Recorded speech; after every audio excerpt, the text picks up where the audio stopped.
Good morning students. अपन पढ़ रहे थे जापान का संविधान। जापान के संविधान की विशेषताएं पढ़ रहे थे। सबसे पहली जो विशेषता पढ़ी थी आपने, लिखित संविधान, यानी जापान का संविधान भी अमेरिका तथा भारत के तरह क्या है, लिखित संविधान बताया गया है। आगे दूसरा जो पढ़ा था वो लौकिक प्रभुसत्ता, और आगे जो है वो लोकतंत्रीय संविधान। अगली जो विशेषता है वो है लोकतंत्रीय संविधान। जापान का संविधान ब्रिटिश संविधान की भांति क्या है, राजतंत्रात्मक होते हुए भी पूर्ण रूप से क्या है, जनतंत्रात्मक है।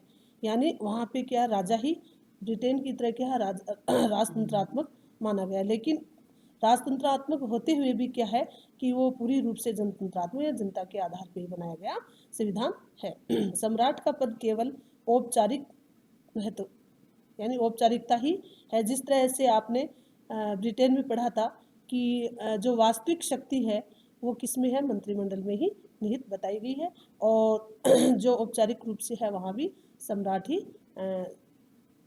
देखता है संविधान को। संविधान ने सर्वोच्च सत्ता जनता में निहित की है। जिस प्रकार इंग्लैंड के राजा का पद जनतंत्र के पूर्ण रूप अनुकूल हो गया है, उसी प्रकार जापान के सम्राट के पद का भी जनतंत्र से कोई विरोध नहीं है। अंतर केवल इतना ही है कि इंग्लैंड का जो सम्राट है वो प्रथावश अपनी शक्तियों का प्रयोग नहीं करता, जबकि जापान के सम्राट को वैधानिक रूप से शक्तियों से वंचित कर दिया गया है। इस संविधान के निर्माण से पूर्व जापान में लंबे समय तक सर्वाधिकारवादी और साम्राज्यवादी प्रवृत्तियों उभरती रही, परंतु नवीन संविधान का मुख्य उद्देश्य सैनिकवाद के स्थान पर जनता की प्रभुसत्ता के सिद्धांत को क्रियान्वित करना था।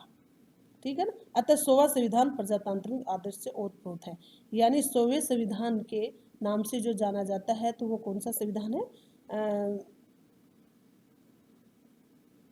जनतंत्रात्मक संविधान है। जो 100वां संविधान जो माना गया है वो जापान के संविधान को माना गया है। 100वां संविधान है वो जापान का संविधान माना गया है, प्रजातांत्रिक आदर्शों से ओतप्रोत बताया गया है। जापानी संविधान का लोकतंत्रीय स्वरूप उसके द्वारा प्रदान किए गए नागरिक अधिकारों से भी स्पष्ट होता है। जापानी संविधान के पीछे लोकतंत्रात्मक भावनाएं छिपी हुई हैं।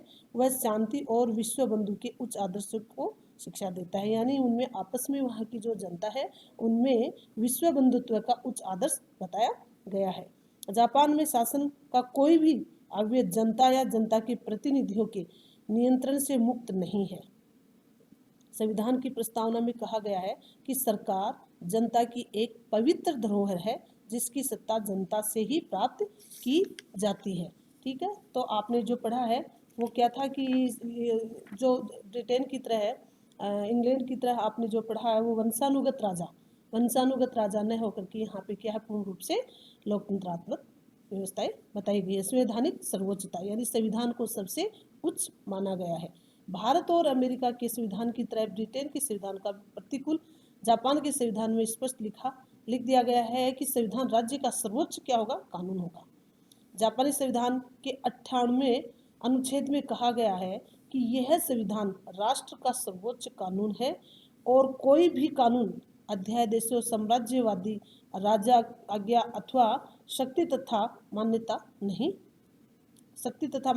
रखेगा। संविधान के अनुच्छेद 99 में कहा गया है कि सम्राट तथा रीजेंट्स तथा राज्य मंत्रियों, डाइट के सदस्यों, न्यायाधीशों तथा अन्य सभी सरकारी अधिकारियों का यह कर्तव्य बताया गया है कि इस संविधान का क्या करेंगे, सम्मान करेंगे तथा इससे मान्यता दें। जापानी संविधान की सर्वोच्चता की रक्षा अनुच्छेद 81 में न्यायिक पुनरीक्षण के प्रावधान द्वारा की गई है। इसके अंतर्गत सर्वोच्च न्यायालय को यह अधिकार भी प्राप्त बताया गया है कि वह कानून की वैधता की जांच कर सके, और यदि कोई आदेश अथवा कानून संविधान का उल्लंघन करता है तो उसे अवैध भी घोषित कर सकते हैं। यानी कहने का तात्पर्य यही है कि जापान के संविधान में संवैधानिक सर्वोच्चता यानी संविधान को सर्वोच्चता बताई गई है। जो भी कार्य होगा वह कानून की देखरेख में ही होगा। अगली जो विशेषता है, सीमित राजतंत्र। संविधान में राजा के दैवीय अधिकारों को स्वीकार किया गया था। आपने पढ़ा था, मनुस्मृति में भी पढ़ा था, उसमें क्या माना है, राजा को देवता के रूप में माना गया है। यानी जो राजा का जो निर्णय है वो जनता के लिए अटल होगा। लेकिन इस तरह से यहाँ जो अपन संविधान पढ़ रहे हैं तो यहाँ कुछ आपको चेंजिंग मिलेगी कि संविधान में राजा के दैवीय अधिकारों को स्वीकार किया गया था और प्राय सभी शक्तियों का स्रोत सम्राट ही था। यानी जो भी सारी शक्तियाँ थी वो किस में नहीं थी, राजा में थी, यानी सम्राट में ही थी।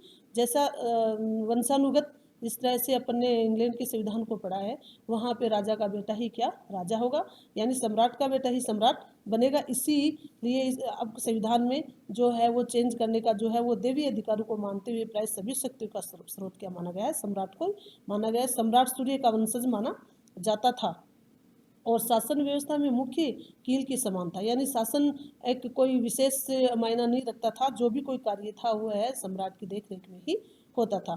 संविधान की प्रमुख विशेषता यह भी बताई गई है कि उसे निरंकुश राजतंत्र की स्थापना की थी और सम्राट को पवित्र तथा अनित्यक्रम्य माना था।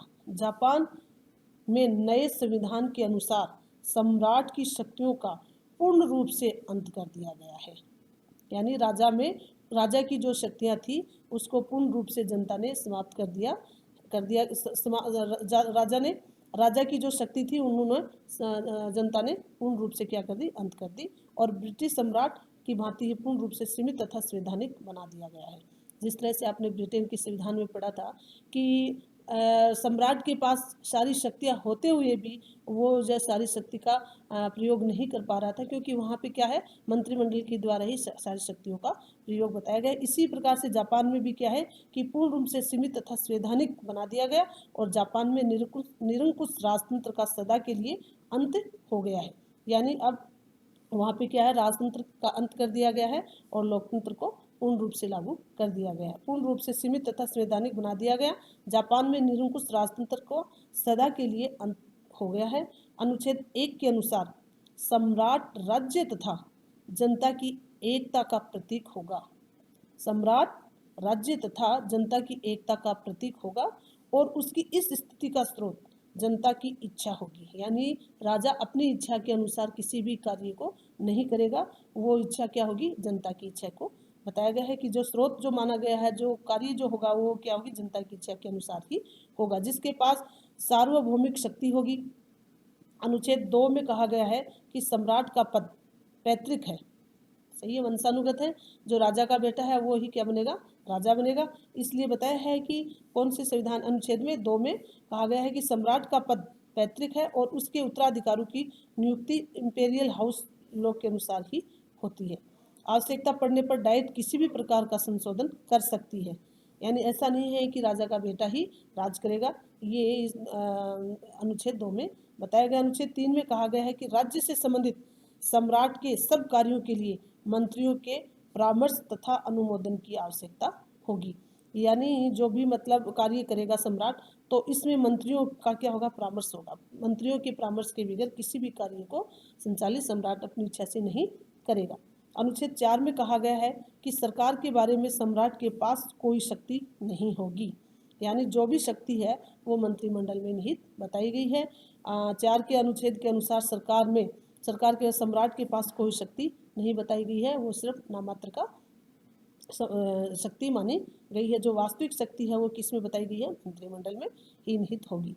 इस प्रकार सम्राट नामधारी अध्यक्ष है, सिर्फ सम्राट का नाम चलेगा, लेकिन जो वास्तविक जो शक्ति है वो किस में है, मंत्रिमंडल में बताई गई और वास्तविक शक्तियाँ जो मंत्रिमंडल में निहित होगी।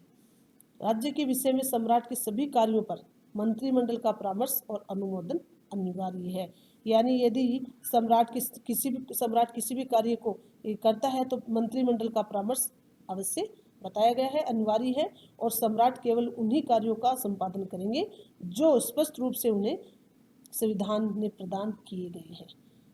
अपनी इच्छा से किसी भी कार्य को सम्राट के द्वारा नहीं किया जाएगा। इस तरह से जापान के संविधान में भी क्या है, पूर्ण रूप से राजतंत्र का समाप्त करने की बात कही है कि यहाँ पे देखने के लिए सम्राट कार्य करेगा, लेकिन जो वास्तविक शक्ति है वो मंत्रिमंडल में ही निहित बताई गई है, मंत्रिमंडल के द्वारा ही सारे कार्य किए जाएंगे। अगला जो है युद्ध का परित्याग, अगली जो विशेषता बताई गई है युद्ध का परित्याग। वर्तमान संविधान में जापान को युद्ध करने का सर्वोच्च अधिकार से वंचित कर दिया है। संसार के अन्य किसी भी देश के संविधान में युद्ध की बात समावेश नहीं किया गया, यानी युद्ध के बारे में कहीं भी नहीं लिखा गया है। युद्ध त्याग के उच्च आदर्शों का समावेश संविधान की प्रस्तावना में ही किया गया है। संविधान के अनुच्छेद 9 में कहा गया है कि न्याय और व्यवस्था पर आधारित अंतर्राष्ट्रीय शांति के लिए अच्छे हृदय से आकांक्षा रखते हुए जापान के लोग युद्ध को राष्ट्र की प्रभुता में अधिकार के रूप में तथा शक्ति के प्रयोग अथवा धमकी को अंतर्राष्ट्रीय विवादों का निर्णय करने के साधन के रूप में त्यागते हैं। यानी इस तरह का जो कार्य है, युद्ध का जो परित्याग करते हैं कि युद्ध के जो संबंधित बातें हैं वो क्या है, युद्ध को राष्ट्र में प्रभु सत्ता में अधिकार के रूप में शक्ति को प्रयोग के उसको क्या करते हैं, त्यागते हैं। सैनिकवाद को पुनः पनपने का अवसर देने के लिए संविधान के विपरीत नए संविधान में सैनिक सेवाओं को सिविल अधिकारों के नियंत्रण में रखा गया है।